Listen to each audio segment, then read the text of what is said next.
Men's Mind State and Cultural Reviews. You see the title. Celebrity black women who brag about being trap queens in their prime are surprised that select men don't want them in their decline.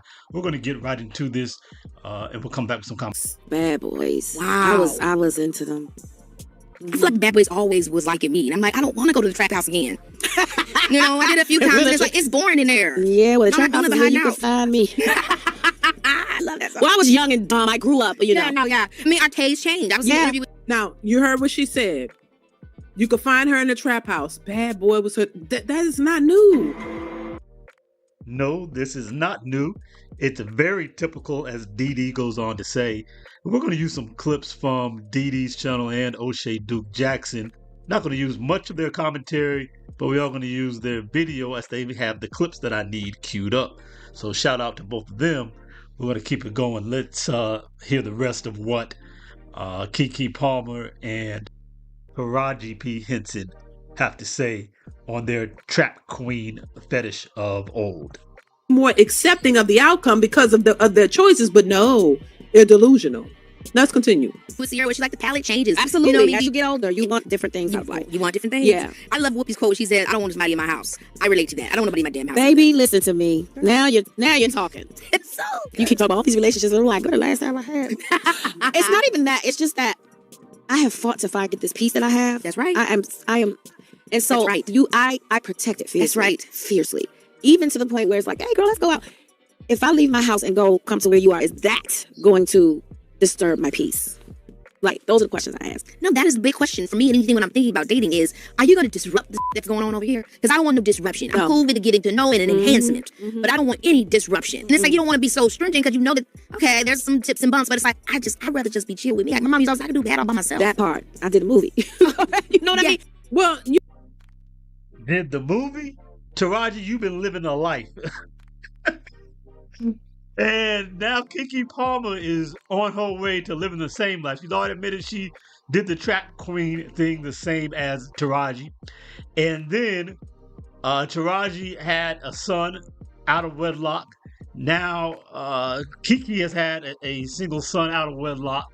And she's replaying the same life 25 years later. Another starlet who's out here just doing whatever, talking about I can be bad all by myself. Well, look across the room from you and you're going to see exactly what bad all by yourself looks like. You're heading right towards it. And it's really crazy how they talk. I mean, wasn't Taraji talking about this a couple years ago? Thought I was happy, but the things that I thought, I'm going to get emotional, I don't want to. The things that I thought was making me happy, they don't cut it anymore. And so I'm in a place where what does that look like? And I'm kind of spinning. And to be quite honest with you, Angie, I haven't been happy, like purely happy in a long time. oh, give me your hand. I haven't. I'm sorry. I'm not, because it's just a wake-up call. I'm about to go to Bali for a month by myself. It's my own spiritual journey. I love this for you. Sometimes I don't want to be strong. Sometimes the weight is just too much, and to put on that facade like you're strong all the time, this exactly what it is, a facade. That's whack. You have to be human, and human means you're vulnerable. And so now we see Taraji talking about how she's been unhappy and she needs to go on a spiritual journey to find herself. Before we get into this more, like, subscribe, and notification bell if you haven't done that already. We appreciate it if you go ahead and hit those, and we'll get back to the conversation.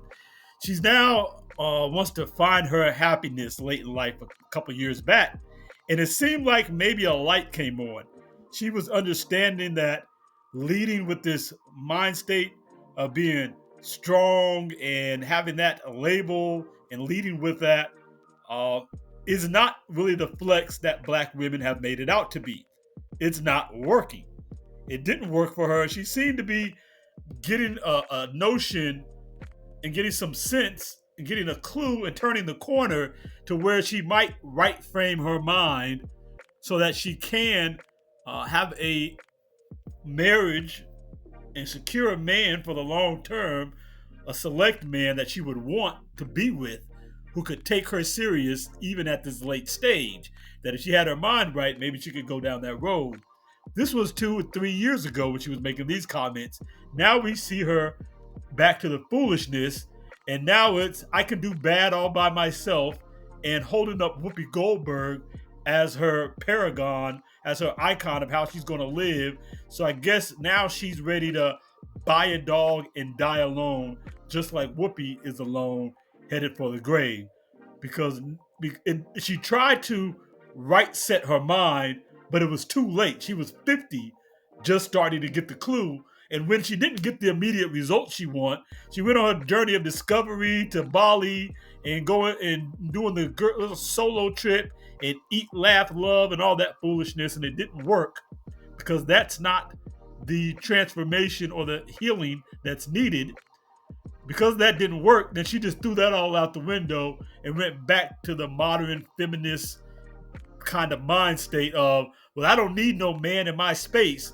But it's not by choice, it's her reality by choices. The choices that she made in the past, the mentality that she's always had, that she liked toxic men, and she simply changed her taste, but didn't legitimately change her character so that she could have the correct mind state to know what to look for in a man and know what she needs to project to a man so that he could get out of a woman what is beneficial to him as well and have that reciprocation. This ideal and mind state never came to her. And when her little laugh, love, pray solo excursion to Bali didn't work, now she just went back to this foolish modern woman talk of, yeah, I don't need you in my space. You come over, but I want you to know you leaving the next day. She's only saying that because that's what the men are doing. It's not because she's telling them they have to leave. It's because they won't stay. And she hates it, but now she has to justify and try to make it as if it's her choice. But no, it's simply the result of her choices because of her mentality. So I actually like both Keke Palmer, Taraji P. Henson a lot. Actually, I think they're both cool chicks, and I've watched both of their careers. Keke since she was a little girl, and then Lakila in the B, and all the recent time Taraji from Bad Boy, not Bad Boy, Baby Boy, all the way up to Hidden Figures, which is a great film you should check out if you hadn't seen it. So I support them, but this mentality that they have related to relationships and the toxicity that they will not address and be accountable in themselves, that are the cause of their problem, is what we're getting at here. So here's Keke when she first made her pregnancy announcement and showed off her baby bump on Saturday Night Live. And I feel like this is the beginning of her downfall, at least I did. But now thinking back, and the downfall being embracing this baby mama mind state, baby mama culture, having a baby out of wedlock and making it a point of pride. But now listening to her talk in this interview, we can see that the downfall started way earlier. This is just a symptom revealing that mentality from the downfall that she is experiencing.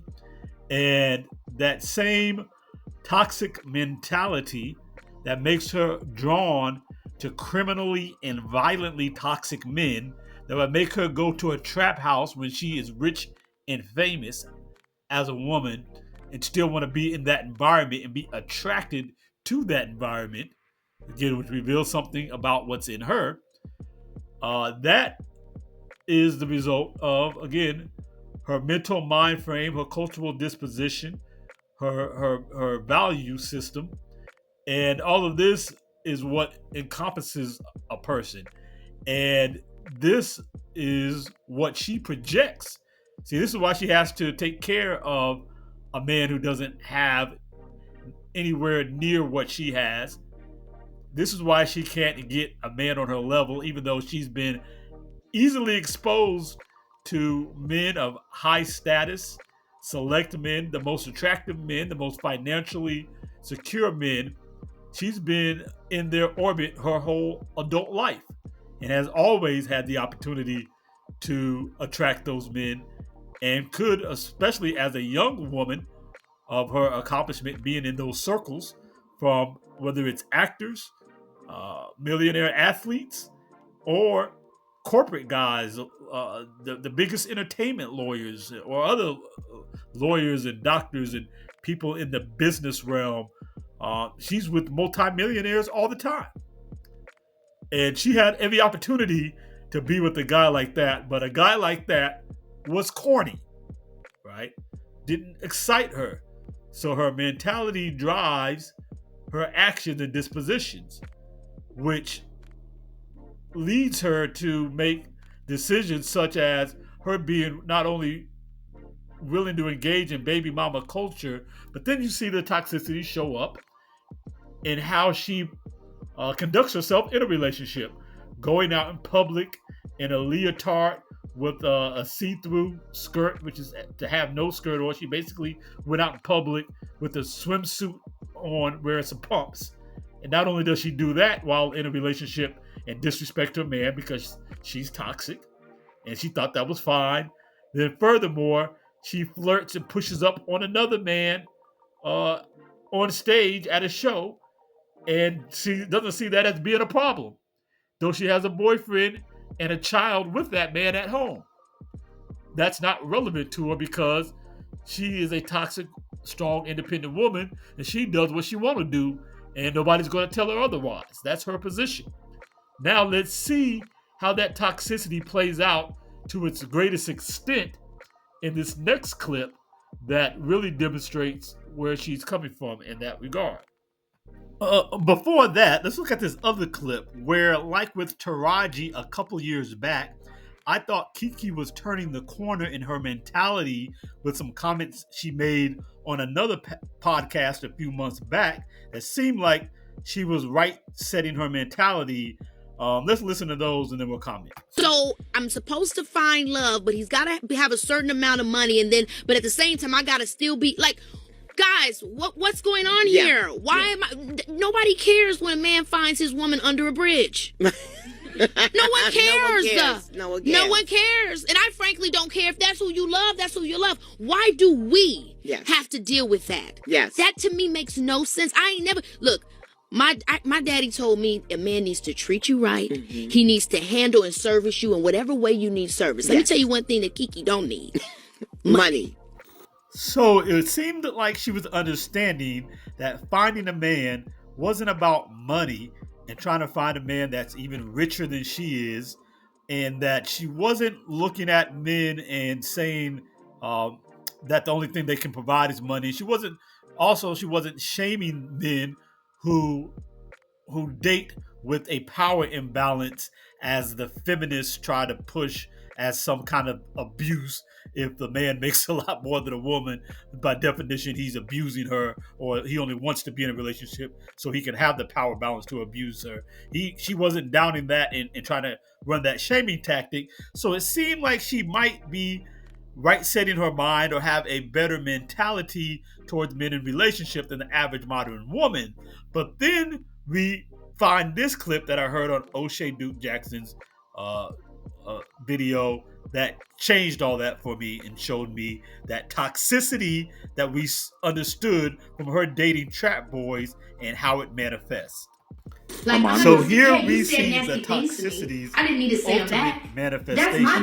Now we saw the video where Darius Jackson was even if you did say nasty pulling things to me. Keke around his apartment living room on that even video. though you did But here we whatever have you did audio that way. shows that Keke Palmer herself is a toxic domestic abuser.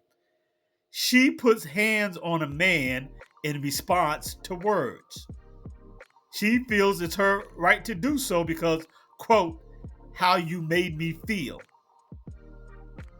All right. So it's the clip starts off sounding like she's being accountable, but then of course it ends with unaccountability and the ultimate toxicity of her putting her hands on somebody because she doesn't like how they so-called made her feel. You said and nasty she things thinks that's to her me. right I didn't mean to say do that. Because I guess she's saying it's my bad, to say nasty but things she didn't to think it was her bad. Even if you did she say thought nasty it was okay things to to do me. it. It's my bad to put my hands on you. Feelings. Even though you did whatever that you did to make me This feel that way. goes to show that the toxic mentality didn't change. The only thing that changed was her taste. She said, our taste changed. And Taraji agreed, yeah, as we get older, our taste change.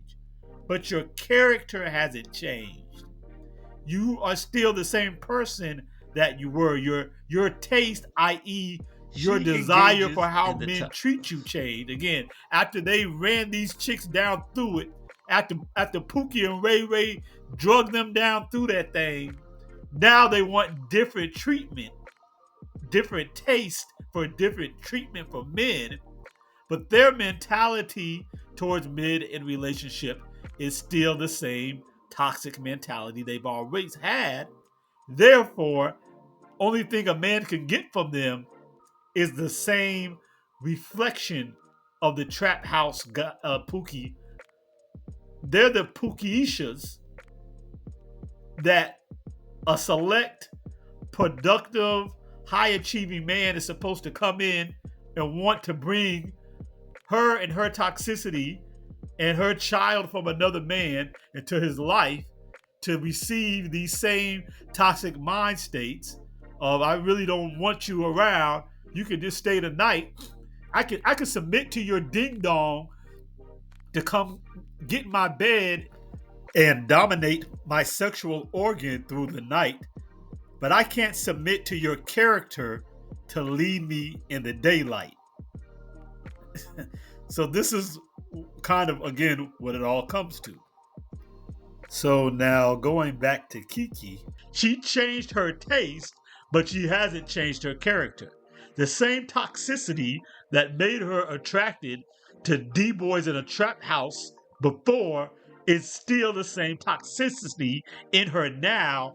Even if she might have changed her dating habits, she didn't change who she is. And this is what men could see, and this is what select men are going to see and not want to deal with. Why would they? They can get better. They can get actual feminine women who know not to put their hands on a man. They can get cooperation. They can get youth. They can get women without children and have their own families. Why do they want to deal with this foolishness from these women who just can't get their crap together? And even with her financial situation where she had access to men of means, she still wants to be off in the hood in a trap. She's famous and going to the trap house with D-boys while she's on TV and on the big screen in Hollywood. Even then, she couldn't resist wanting to engage in that toxic world and be a part of that toxicity, because that's what resides in her, as demonstrated by her audio. Is still there because all they did was change their taste, what they want for men. They didn't change their character, what they'll bring to a man. And this is what we have to continue as men to decipher from listening to these women talk when you're first talking with them, and deciphering who they really are, so that you can move with the best intention to get the women who will best serve you, and not end up with these women who may look good on the outside, but on the inside, they're going to bring you a lot of foolishness because there's a lot of chaos going on inside them. We're going to get out of here. Like, subscribe, and notification if you haven't already. Click a second or third video in a row to get videos put in your homepage, as YouTube doesn't send notifications to the bell anymore. Peace.